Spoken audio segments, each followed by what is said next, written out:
Good afternoon. John Lay here from Talented Learning. Welcome to the Talented Learning weekly webinar. It's nice to see so many familiar faces back again here in part 8 of our 10-part series on learning technology. Today I've got a great topic that we worked really hard on developing, and that is how to trade in your LMS. And that may seem like a hackneyed topic inside the industry, but you'll quickly see here that we've taken a different take on how to think about this, and I'll show you why. So as I said, my name is John Lay. I'm the CEO, the lead analyst, the co-founder of Talented Learning, and essentially I'm an LMS, independent LMS analyst. I research the industry, I blog about it, I host these weekly webinars to communicate with everybody new and modern and relevant information about defining your requirements, selecting learning management systems, upgrading your learning management system.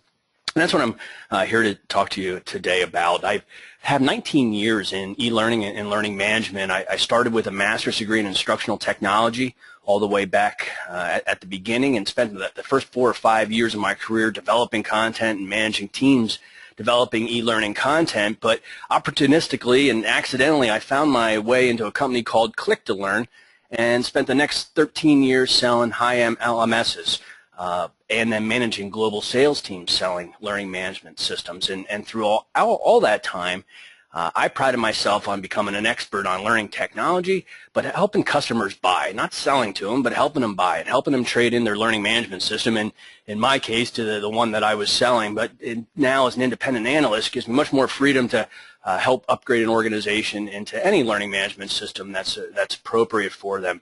And this presentation is going to help you start thinking down that vein.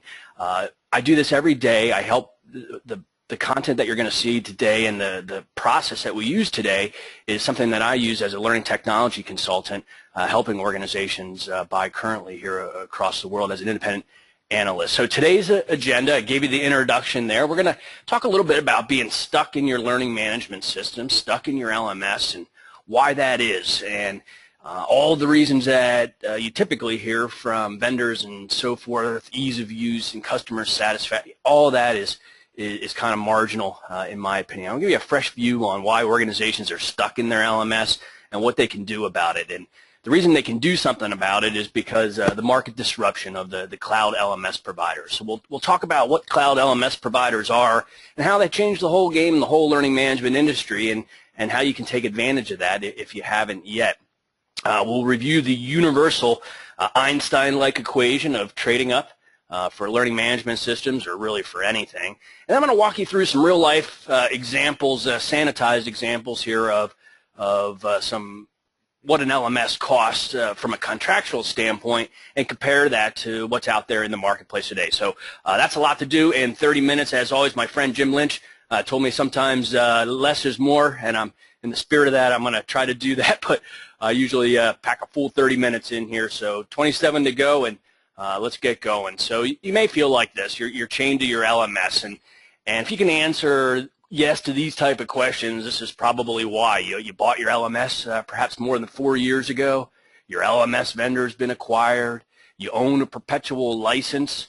You pay for annual support and maintenance. Maybe you host your own learning management system. You play the game of activating and deactivating users on an annual basis so that you can slide under your user license level, and to your own chagrin, your vendor's chagrin, you pay to apply upgrades. So you may get annual support and maintenance, may provide you access to the upgrades, but the actual application of these upgrades in your server environment costs money and professional services, and maybe you don't even know who your contact is anymore because your vendor's been acquired and there's been employee turnover, and it's been years and years, and you've just lost that personal contact, and now you just send your check in and don't necessarily get the benefit or the thought leadership of the vendor.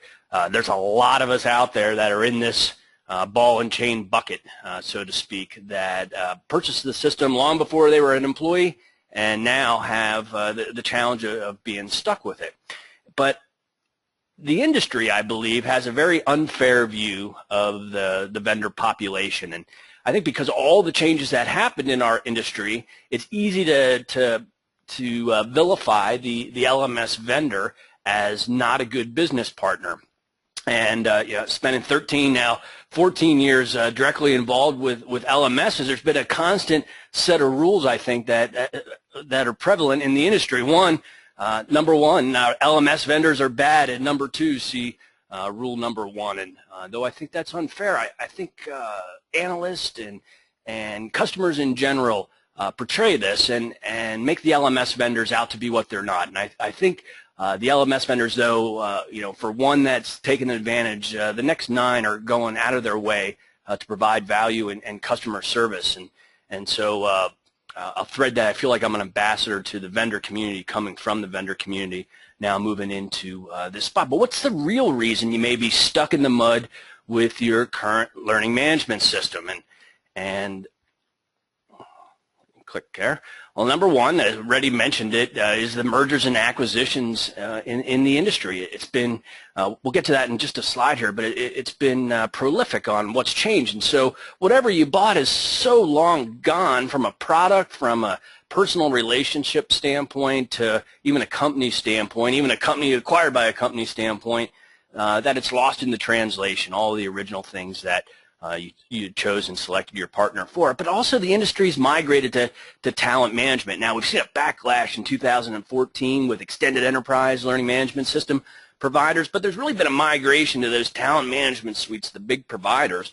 And as a result, there hasn't been a lot of functionality enhancements from those providers on LMS solutions. And so it may feel like you're getting behind, or that it's not tailored towards the extended enterprise of e-commerce and social learning and mobile learning, the things that you need to train your non-employees. There's also the factor of the internal political problems. So if you inherited your system, it's common. I find so many organizations where it's just perceived politically impossible to go through an upgrade or to buy a new learning management system. It may be that you inherited from somebody that inherited it from somebody else, and there's just no more costs. We've had a recession.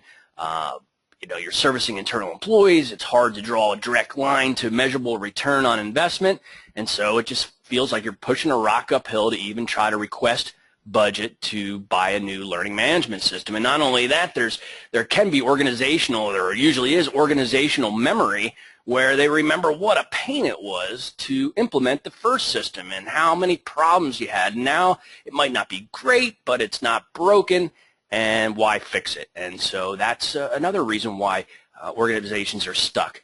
But a lot of it has to do with just the contract with the current vendor. And so things happen since you sign a contract in 2004, 2008. New functionality arrives. Now there's mobile learning. People talk about gamification. If you want any of these extra modules, you have to pay for them. So now there's more incremental cost and maintenance to go along for it. Maybe the way that the contract with your vendor defined what a user is now very limiting. If you defined a user as an internal employee, it becomes very difficult to expand out to your extended enterprise users of your channel partners, your members, your customers, and train them, because they interact with the system very differently than an internal employee will. And so sometimes just how a user is framed in the contract makes it prohibitive to move forward with extended enterprise. And there's also long-term contract restrictions, 3- and 5-year contracts, where the original negotiators locked that in as a way for a lower price and a consistent price over a longer time horizon. So these contract restrictions make it so that it's hard, or perceived hard, to get out. Now, the vendors weren't bad in negotiating these type of things. That's just how the industry was. All vendors negotiated these type of contracts of perpetual licenses and long contract restrictions. But something changed here. So I didn't put this slide up because I don't have anything newer from 2004. I put it up. I dug this deep out of the vault here as something I used to use a long time ago. It's from Burson, and it shows what the LMS marketplace looked like in 2004. Now, some of these names are still familiar. Saba, SAP, look at that, only 1% now owning a chunk of the marketplace, and SumTotal, occupying a lot. But let's just kind of run around here. Think was purchased by SumTotal. SAP purchased Plateau. PeopleSoft was purchased by Oracle, who went ahead and purchased Taleo, who had just purchased Learn.com. Knowledge Planet moved into or changed its name to Mazinga with some new investors. TEDS went to Fidelity. DK Systems was acquired by Pathlore, who was acquired by SumTotal Systems. eLearning was acquired by SumTotal Systems. So everybody on this whole map was acquired by somebody. And so if you're on the whole bottom side of this pie chart, or even anywhere on this pie chart, and you happen to have a system that's 5 or 10 years old, everything has changed since these players even existed as a marketplace. So let me go back, give you just a little bit of history. When all these players were playing to selling all those ones that have disappeared, they all sold what was called a perpetual license. And that was how, until recently, that was how you bought an LMS or you bought any piece of software. If you wanted Microsoft Office, you go and you spent, $200 at Home Depot or Office Depot, and you got Microsoft Office and you loaded it on your computer. If you wanted an LMS, you shopped them around, you found out how many licenses and what functionality you wanted, and you paid $100 or $250 or $750 or $1 million or plus dollars for your perpetual license to buy that license and own it forever. And then there would be other things that they would sell along with that, like annual support. So you spend $1 million on this license, you have to have it up to date. If you don't do anything, technology changes, browsers change, operating systems change. Now all of a sudden you have $1 million nothing. So you have to pay what's called annual support and maintenance to keep your license current. So if you want to take advantage of upgrades and updates and fixes to the application, which of course you do if you're going to spend $1 million, then there's an additional fee. And to make all this happen, you had to have a one-time implementation, and the implementation was significant. It wasn't $5,000 or $10,000. It was $75,000 to $125,000. We sold for almost 2 decades in that price range, and so months and months, everything costing $1 to run your project teams through these huge LMS implementations. And so as a result, since everybody sold perpetual licenses, you're never able to get another $1 million, certainly not in the first initial time horizon. So status quo reigned. You got stuck on your LMS and it perceived that your LMS vendor was bad and that you've been there forever. But then we had a change. And the change was the birth of the Cloud LMS vendors who changed the industry. Cloud LMS vendors have been born in the last 5 years. They don't allow you to install their software on-premise. It's in the cloud, 100%. They manage everything. Cloud LMSs are modern, while the old guard LMSs migrated towards talent management type functionality. The Cloud LMSs doubled down on learning management. And so they developed all mobile responsive and mobile apps and social learning and gamification and rewards, and they put in this modern e-commerce-like UI that's similar to Amazon or eBay and Facebook. They did all this because they had one code base or one system that all of their clients are on. So the old vendors, they might have different versions if you were installing it locally or you bought it in 2007 versus 2009. Oh, you have 3.x. Oh, you got 5.x. And so because they had all these different versions, they had no economies of scale. They had to have larger customer support groups. They had to have larger research and development. They had to have have higher price points and long implementations and all kinds of things to support that. But the Cloud LMS vendors changed that all around, and they did it more efficiently. And as a result, they offered a different price point and a different way of purchasing, and they have low implementation. Instead of paying for integrations to e-commerce or HRIS systems, they just have automatic flip switch integrations which will tie different cloud systems together.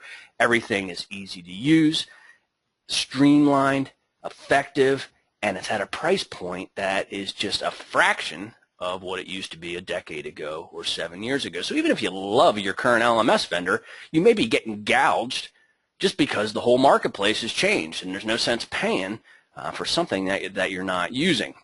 And so these Cloud LMS vendors have changed everything. Now, at first in the industry, not so long ago I was selling, so only a year ago I was still carrying a bag selling, and we only started to see them because 2 or 3 years ago they were out there, but we all turned our nose up at these Cloud LMS vendors and scoffed because they were new and they were doing things differently, and what do you get for free, and one of us is in the wrong place, or you must be barking up the tree if you have a cloud LMS vendor and one of us established LMS vendors. And we all said all these arguments, and it's mainly because they were new and the functionality was scant because they were newly developed. But now that's no longer the case. There are plenty of LMS cloud providers are powerful, can replicate and far exceed the LMS features that you're currently using in your LMS. So it warrants taking a look. And so who are these cloud LMS providers? Well, there's hundreds of them.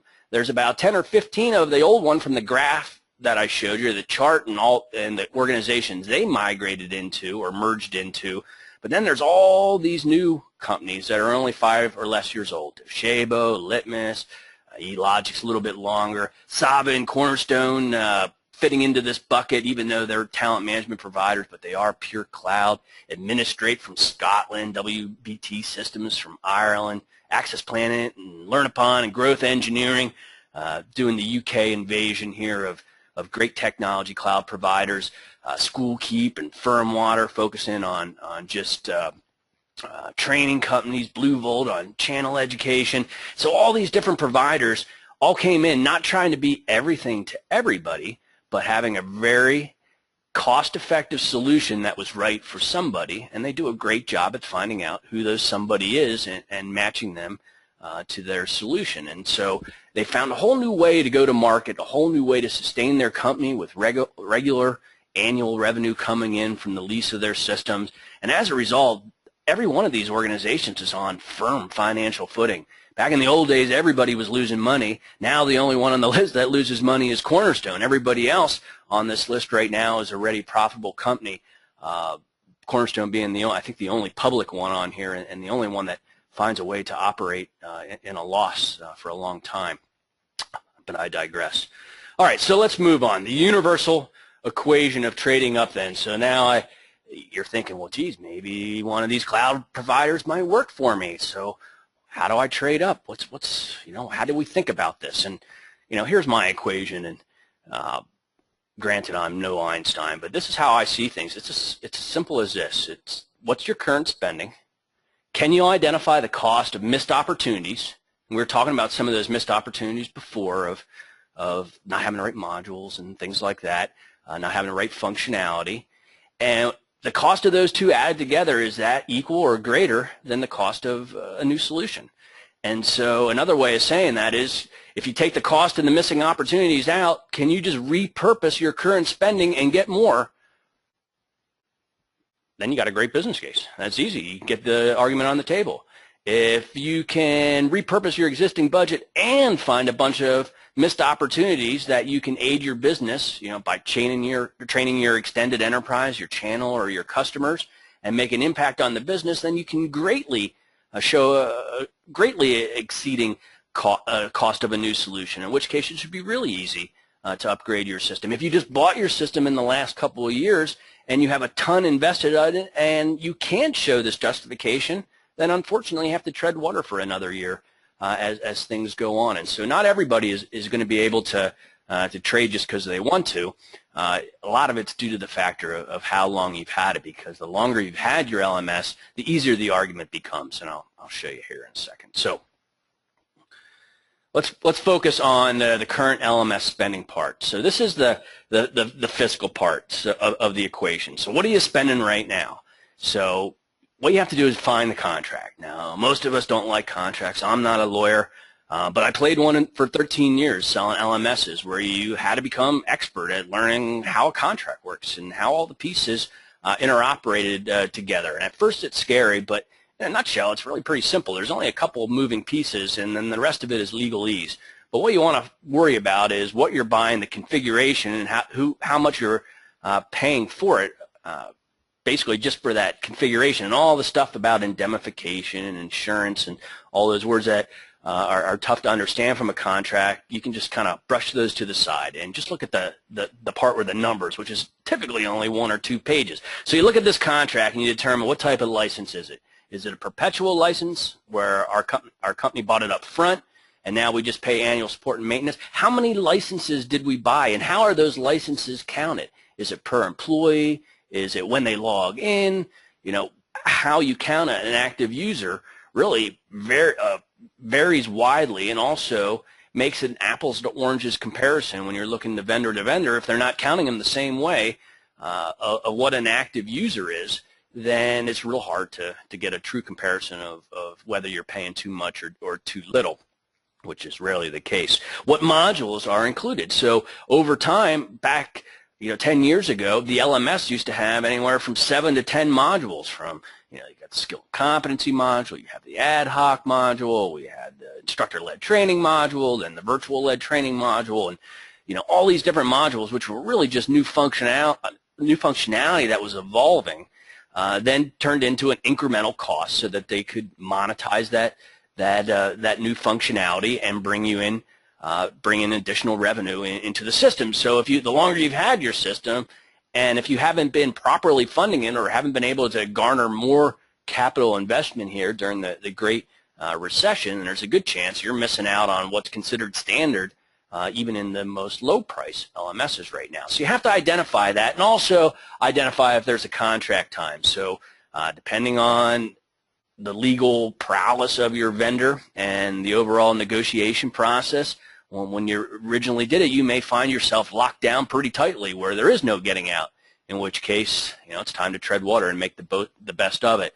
But if there's not a time limit, and typically there's not, because it's always optional. If you bought a perpetual license, go ahead, you can stop paying annual support and maintenance and throw away that $1 million investment if you choose.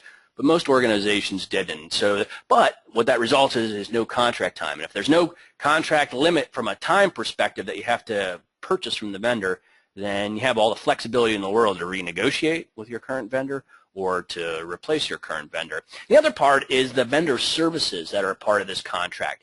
How much do you pay for that annual support? Do you pay for administrator technical support? Do you pay for end user technical support? Or is that your responsibility? Do you pay for upgrades? Are upgrades applied free by the vendor? Are you paying for annual hosting? If you are paying for upgrades, is there a cost defined? Meaning that, one time a year for $25,000, for example, will upgrade your system, a vendor may define in the contract. So these are the two big buckets of moving pieces that you need to define, because once you define all this, you basically know what you have and what you're paying for it and for how long, and then you just got to shop apples to apples. So we'll show you how to do that. So let's look at one real quick. So say year one was any year that you want, 2005, 2010, but it's the year that you purchased the system. Down here is what you purchased, down the left-hand side, the things we just talked about. So say you bought a 10,000 user license because you had 10,000 employees. In my experience, I've seen LMS licenses go $10 or even lower to $40 or even higher for that type of functionality, for an LMS license functionality. So let's pick $20, 20 times the 10,000 user license will get us to this $200,000.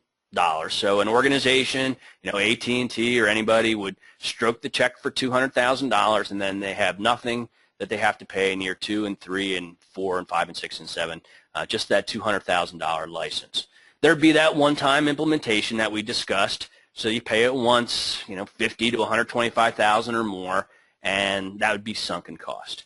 And then I told you about the annual support and maintenance. That is to keep your license current. So they start charging that right from year one, or at least they always used to, and it was always a factor of 15 or 20% of the original license. So if you spent $200K, you could expect at 20% to pay $40K a year to keep the rights to that license or keep the rights to update that license. And so $40K every single year, so $120K sunken cost after 3 years. If you wanted to host it yourself, typically you could back in the day, but you'd still have your own internal cost of servers and IT people. But here is $30,000 a year if you want the vendor to do it. And if you wanted to pay for that predefined upgrade, another $25,000 a year. And so really easy for just a 10,000 user license. It was easy to get to $500,000 or so a year.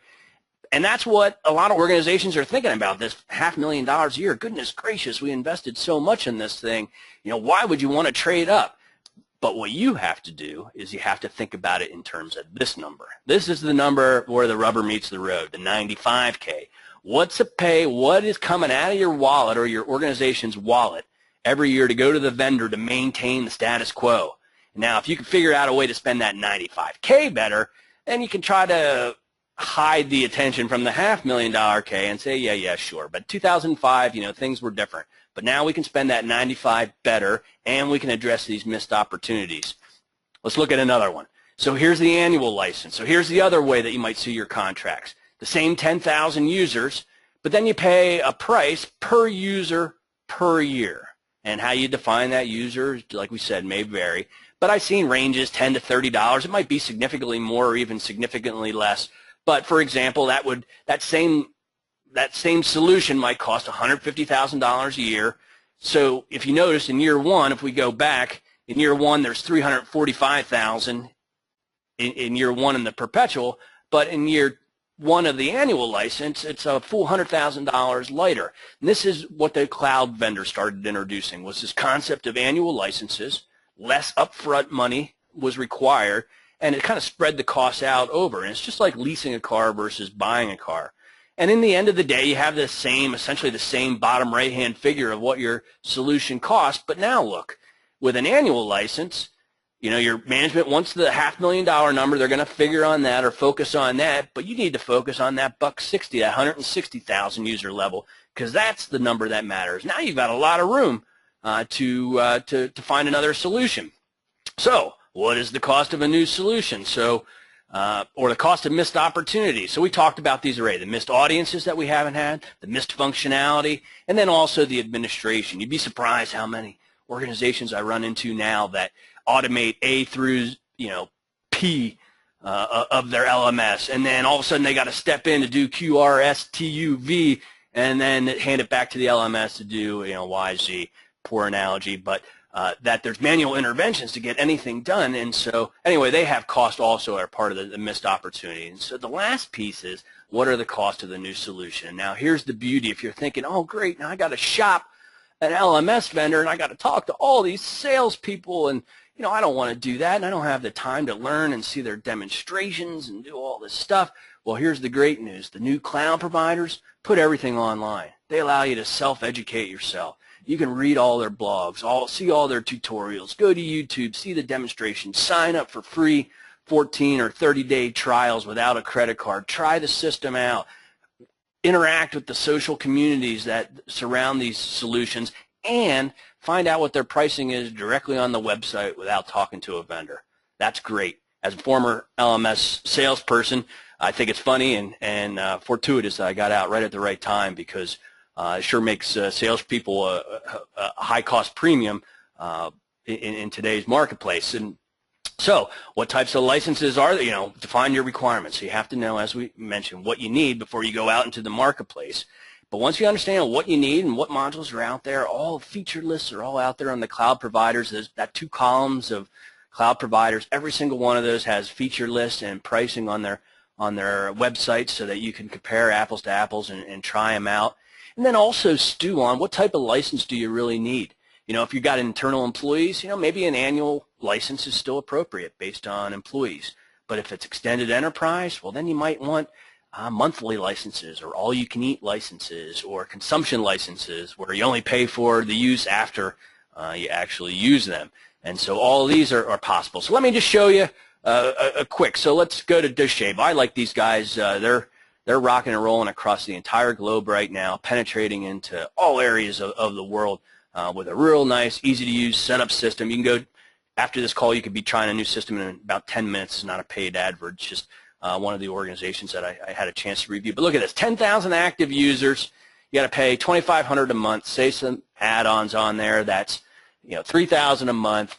And times that, multiply that by 12, you're at $36,000 a year. That's only $3.60 a user per year. That's about 1/3 as cheap as non-cloud providers. Here's Interactix, another organization I like. They service associations among other industries, but associations typically have a large number of members, but not necessarily a consistent flow of education from those members. You might take courses 1 year and not the next, and buy e-learning 1 year and not for 3 years.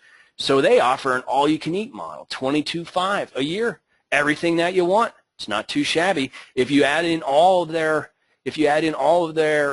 optional modules, you can barely get it to 50 grand a year. So if you have 10,000 users, that same scenario you've been working with, that's only $5 a user. Once again, just a fraction of the cost. If you have 100,000 users, you're down to 50 cents a user. So the same price for everybody. So wow, what a model just to turn everything on its ear. Talent LMS, I'm doing a review of these folks right now. And in fact, next week I'll post a blog on my review of Talent LMS. But they do active users per month. So they can say, kind of similar to Interactix, you can have an unlimited amount of users in the database, but you're only paying for the people that actually use it in a given month. And you can have a monthly contract at $279 or $400 a month, $5,000 a year. Come on, that's nothing. But if you have straightforward needs, that's great. Firmwater offers solutions for training companies to sell continuing education. Look how they charge. Course starts per month, extra course starts. So they don't care about who's in the database. They just care about when they sell a course, when their customer sells access to one of their courses, they make a little bit of money, and they built their whole business around making their customers successful, their training company customers successful, and as a result, they get to share in that success. Just 4 great models on how you can do it. So you want to trade your LMS in, eventually drive off the lot.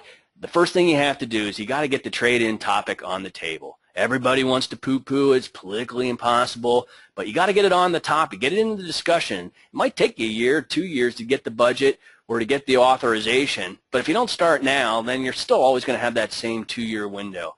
You got to get smart about your LMS contract. Understand what it is, what you bought, what the restrictions are, and leverage that information, leverage that knowledge to make a smart choice and to make your argument of getting the trade-in topic on the table with your management.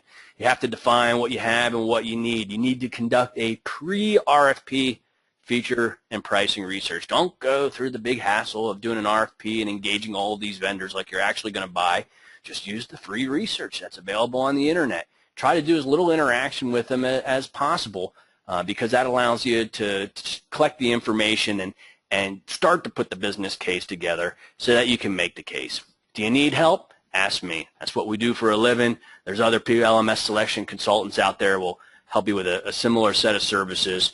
I negotiated over 100 contracts, generated over $50 million of LMS license and service revenue over the years. I'll be glad to help you sort it out and help you think about it, see if you are paying too much or too little, and at least advise you on what your options are in a nice, unbiased, educated, and neutral way. If you have any questions here I'll check the panel here, see if anybody has put some in currently. I guess I was going too fast for questions today. But as you stew in this presentation, feel free to reach out at John Lay at Talented Learning. If you don't follow the blog, please do. It's all about topics just like this that I think is useful for both the vendor side and from the buyer side of finding the right match, looking in both directions. Feel free to link in with me or follow me on Twitter and vice versa. And thank you so much for your time and attention today, and I hope to see you next week. We'll be working on social learning in the extended enterprise. See you then. Thank you.